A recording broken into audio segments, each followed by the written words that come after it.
Manon, it's going to be your time. Just wait a few seconds for the YouTube Live to be reactivated. You can share your screen at the same time. Okay.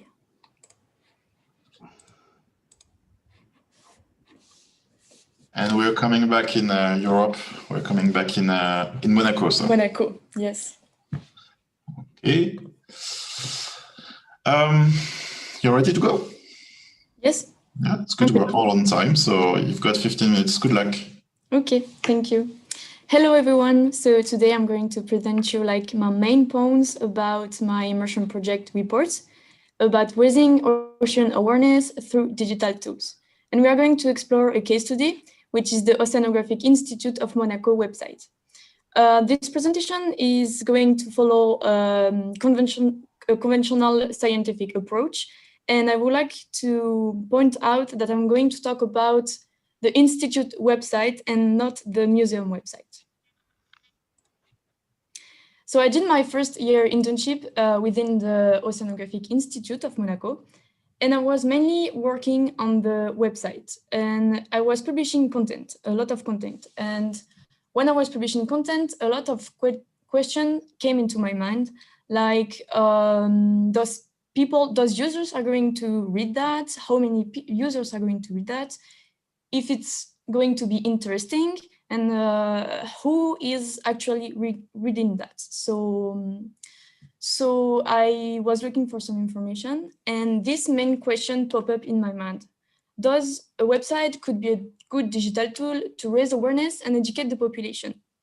So I decided to orient my study on this based on this question, and I wanted to analyze the Oceanographic Institute of Monaco website through two aspects. The first one is the audience, so who is coming on the website, and I think also it could be interesting to know the audience for further analysis and to implement the website.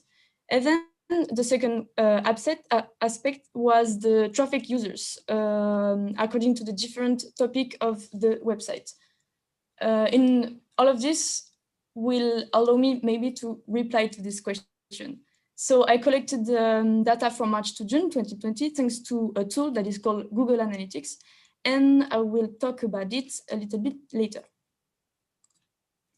So I'm pretty sure you're all aware about the big expansions of internet. Internet is a massive tool of communication. It's very efficient to spread news, information, engage community, and enhance discussion. So I think if internet is well used, we can use it to promote the environmental awareness. So what about also the Oceanographic Institute of Monaco? They have a main mission, which is to make the ocean better known, loved, and protected. So they act like a scientific mediator and wants to raise the knowledge of the population about ocean. So they use the big extension of internet to create a website in order to teach, educate, and raise awareness of the users about ocean issues. But holding a website requires specific demand if we want to be an efficient mediator of ocean awareness. So here we have the main feature of a website.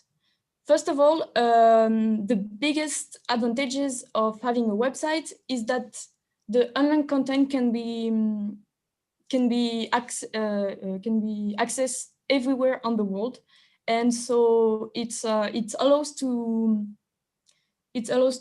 reach international communities. Furthermore, if we want to add online content, it's important to personalize it according to the audience. It will reinforce the relationship between the users and the institute mission. Also, publishing recent content and updated content will keep the visitor commitment and give them the desire to coming back to the website. So if you want to apply all of this, it's essential to work in team behind the screen. So I mean in the institute. So if we apply all of this, if we follow up these features, it could be a good, efficient, outreach-oriented website. So now I'm going to talk about my material and method for this study. So here you have the button menu of the Institute website where you have all the content. And what I did is that I cut the website in two big parts. We have in one hand the awareness content, and in other hand all the practical informations that are not awareness content focused. I did that because I wanted to focus only on the awareness content and try to have a better understanding of the traffic users within this outreach content. So I took all the awareness content and I split it into four main categories. The first one is the Institute life, which inside there is all the Institute, the Monaco actions, their actors, and all the events like the Monaco Blue Initiative or the Monaco Ocean Week. Then we have the actualities, which is all the recent news updated that happening within the Institute. They have approximately 19 pages. Then we have the biggest category, the marine life topics, which have 39 pages. Here we have inside the four main species that have been developed within the Institute. There are the corals, the jellyfishes, the marine sea turtle, and the sharks. And I also added all the resources of the Institute, which is scientific content with specific subjects and issues about marine environment. Then we have the smallest section with only 5 pages, which is l'océan en question.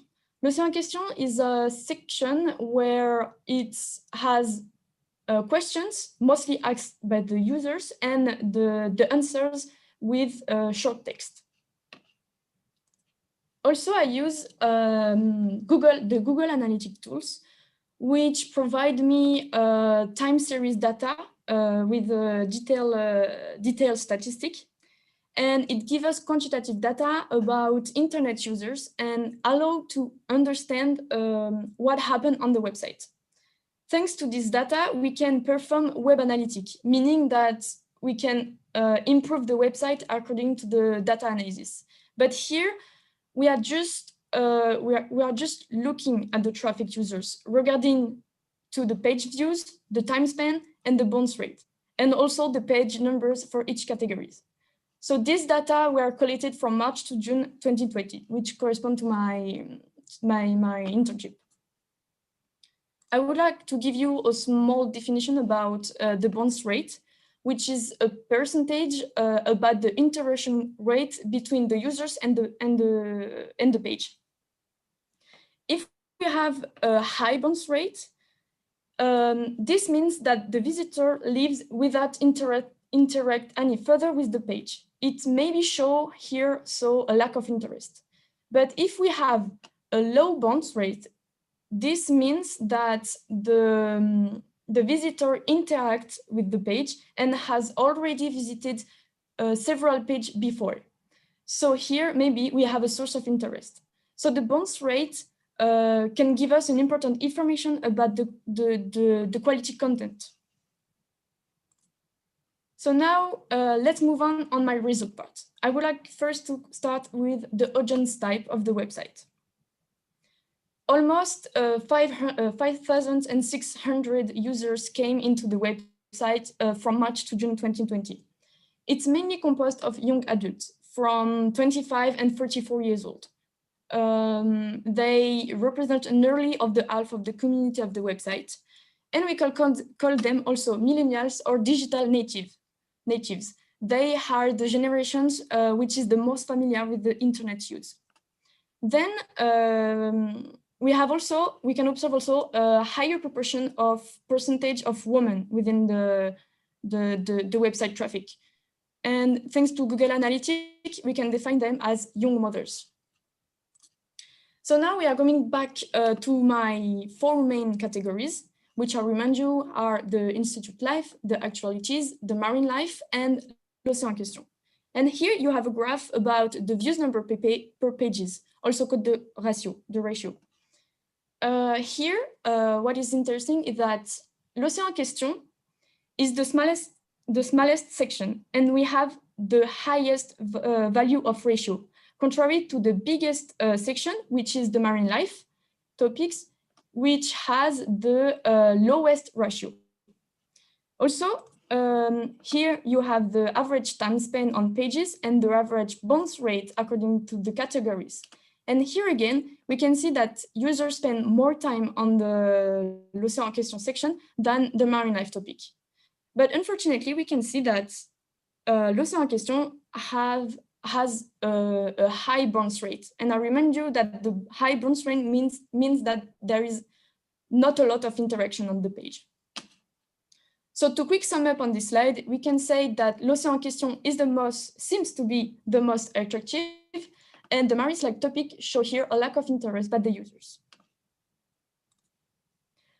So I would like to interpret this result that I found, and I will start with l'océan en question. So during these 4 months, we just have seen that l'océan en question gets the highest ratio, and the users spend more time on it. But why we have this high bounce rate? I think it's because it's the smallest section. I remind you that there are only 5 pages. So I think it's not enough for the users to interact with, and this is why we have a high bounce rate. Then I would like to know why this category was the most attractive thanks to the literature. I think l'océan en question is interactive because it's big question, like you can see here, and their answers with short text. And I think it's interactive for the users. So it creates generosity, it creates interest to the users. Also, there is appealing content, it's simple to read, it's easy to use, there is a very simple layout. So I think the users like it. Then also something very important is that l'océan en question, with l'océan en question, you can learn while enjoying. And I think this attracts the users and create traffic on the website. So here, it's a great strategy to raise awareness while teaching the virtual public. Now I'm going to talk about the marine life topic and why it gets this low performance. So as we have seen, it has the lowest ratio and users spend the less time on it. So I asked myself why it was the case. Maybe it could be due to the aesthetic layout. Indeed, thanks to the literature, the literature said that the layout of a website is one of the big factors to encourage the enjoyment of learning. And having a good visual design could encourage people to look deeper into the website. But it could be due also to the difficulty of use of this category. Indeed, what attracts users is that the navigation is easy and quick and to find what they want. And for the marine life topic is not the case. But furthermore, I said earlier that the audience, the main audience of the website was young mothers. And in the marine life topic, we have a lot of scientific content and heavy content, with a lot of information. So I think this content is not adapted for the audience. So maybe it could explain why we have this kind of result. So to conclude, I put it again, my main question. Does a website could be a good digital tool to raise awareness and educate the population? I think yes, but in order to be efficient, a website should follow some rules, some strategy to be efficient as a mediator of raising awareness. And here the Institute and this study are an example on how internet can help to raise awareness.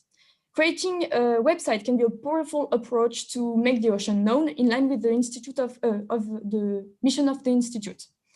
But it must be related with the website feature that I mentioned at the beginning of this presentation.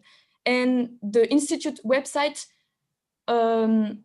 presents some mistake from some mismatch with this feature, but it could be improved.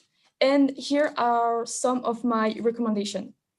First, I said that personalize the content according to the audience is very important. And we have seen that it was not the case within the marine life topic. So I think the Institute should clarify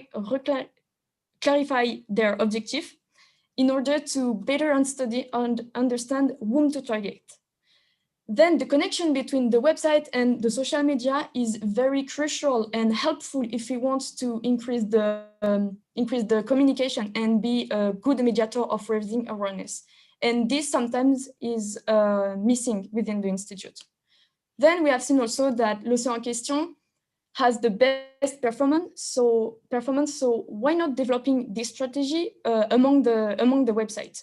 It could be also a good instrument to raise awareness in the virtual public.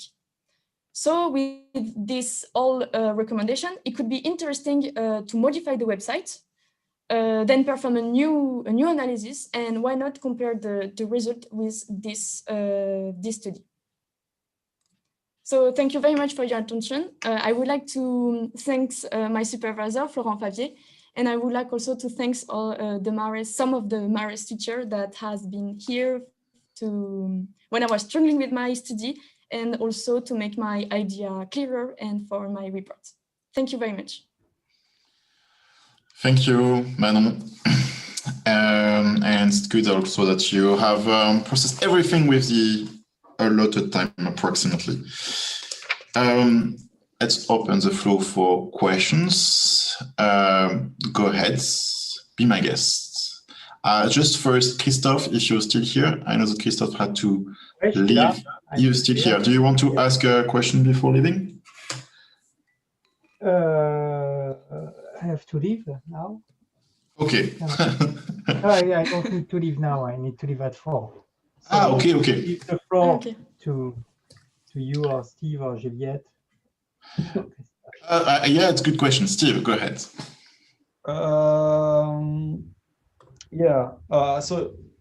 So you say that I'm not muted now. You say that one of the goals was to see if the website could help to raise awareness.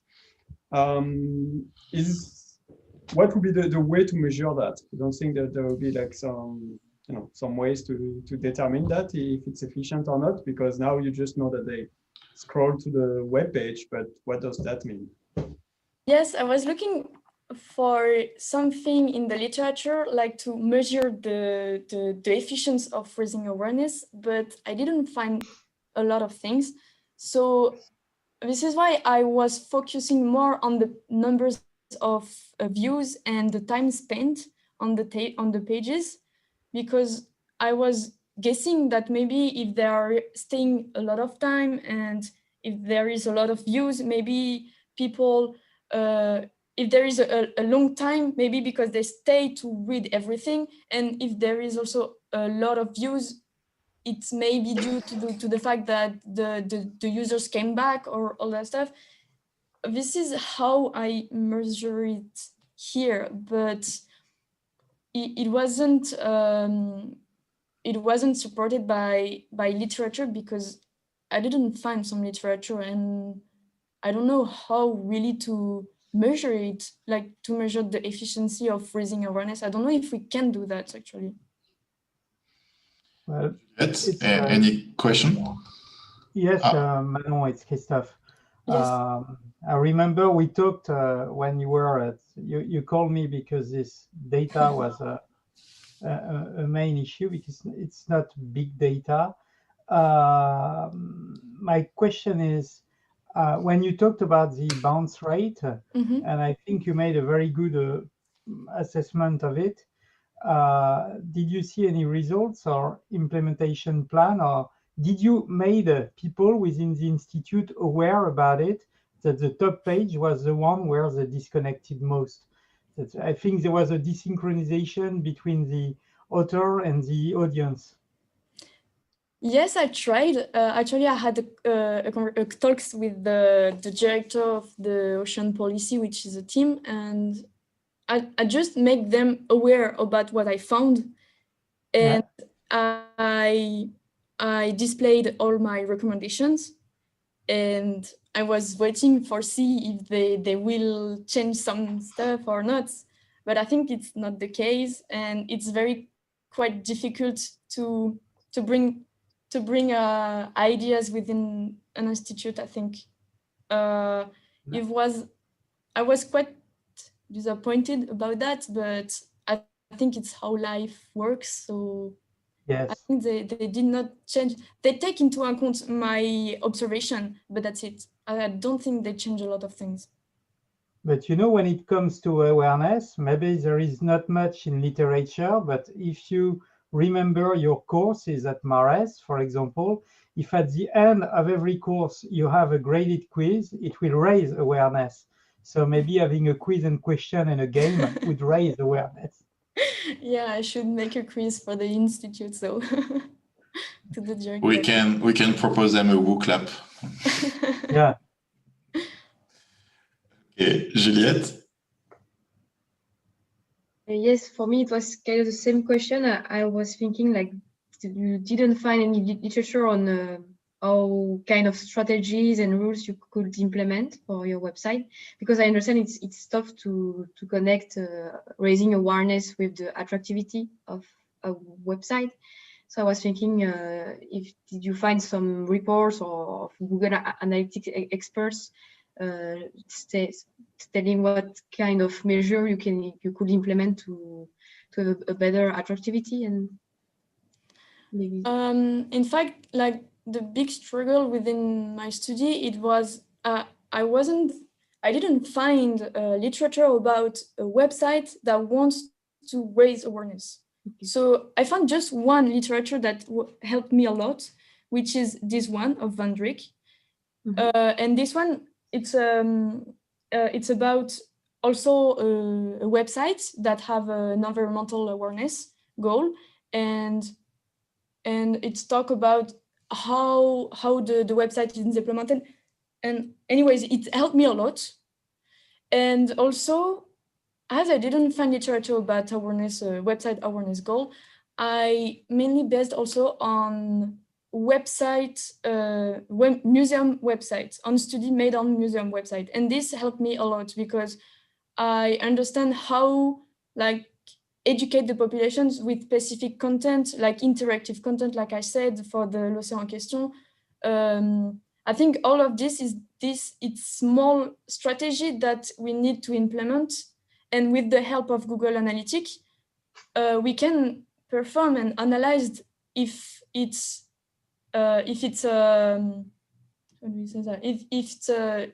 favorable for the users or not. I think yes. I'm not very an expert of Google Analytics, but Google Analytics is a great tool, and I think we can do a lot of things with that. I had also one other question about, maybe it was slide 11, I'm not sure, about you make some connection or relation between the smallest section, so Océan en Question, and you say it's normal that it had a high bounce rate since it was the smallest section, but I didn't understand why. Because as I know, the Google Analytics, they say that they consider that your visitor interacts with a website if with the page at least one additional page. I think that's it, right? So okay. I was wondering how you connect the fact that it was the smallest section and with the high bounce rate. For me, here it's just an hypothesis. Okay. Because I didn't understand why it has so much views and people spend a lot of time, but there is like this high bounce rate. I was like, but it's not possible. That's so weird because, for example, like the others doesn't have a high bounce rate, but they have a lot of pages. So I imagine that people go on one question, read the answers, maybe go on the other one, and after they jump out, like they exit the website, that's it. But as there is only 5 pages, they're just doing 1 or 2 click, that's it. And this is why we have a high bounce rate. And contrary to, for example, Marine Life topic, where there is like 39 pages, we can go to one other pages, but stay in this section for a long time. So I think this is why we have a smallest high bounce rate. I was just checking on Google because I was curious about that too. And apparently you can also adjust your parameter to tell to Google, for example, if people scroll through the entire page, then that would decrease your bounce rate or this kind of adjustment. Yes, we can do a lot of things with Google Analytics. This is why I'm also mentioning redefine their objectives, because in Google Analytics, we can implement objectives, and Google Analytics is doing kind of performance according to these objectives. And we have a big talk with the institute with that, and I don't know what happened next because it was the end of my internship. So yes. Okay. So I didn't know we were here to discuss about Google this afternoon, but why not? Coming back to, sorry? Quant. Talking about Google Analytics again, why did you only focus between March to June 2020? Because if it's a fantastic tool, I guess you can also retrieve information from longer periods. Yes, because it was the time where I worked mainly on the website. Maybe it's not the perfect time because due to the COVID-19 also. Maybe this analysis has been biased by the COVID. I'm not sure. I don't know. Maybe not. I don't know. So how could you do to see that if it was biased, or in other words, if the visits have changed during the COVID-19, how could you do that? I think what happened during the COVID-19, in my report, I wrote down some information about it, and I think during the COVID-19. What happened on the website of the institute website is that it increased the numbers of views, especially in April, because like the isolation, like the quarantine, starts at the beginning of April, like mid-March, April. So I think it's the only thing that changed, that did increase the numbers of views. So wasn't it possible for you to just take the 2 periods and analyze the 2 periods? Which 2 periods? Well, last year and March to June 2020 and March to June 2019. You didn't have access to the data? Yes, but the trouble is that the website was not born, but they recreate a website in April to 2019, I think.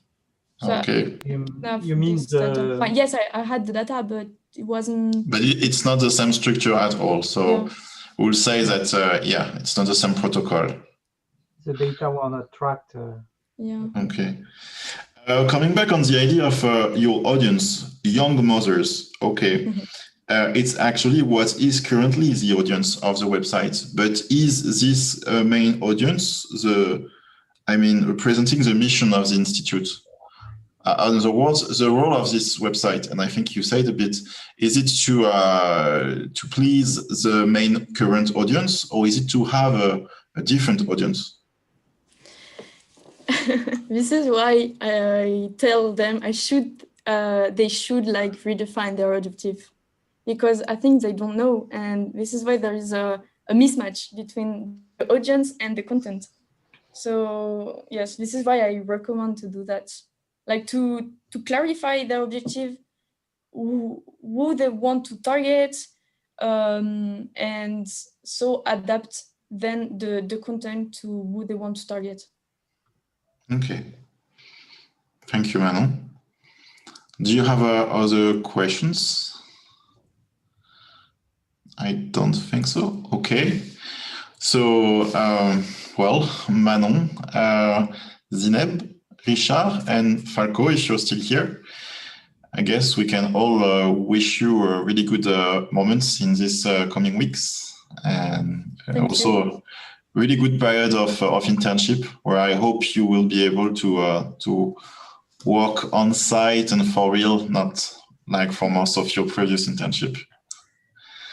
Okay, enjoy your these moments coming, and see you soon. Thank you very much. So we are. Thank you. Don't forget your video. Yes. So here we are taking 30 minutes to discuss about you, without you, and for the YouTube live we're coming back at 4:30 for Maeva. Okay. Good. See you.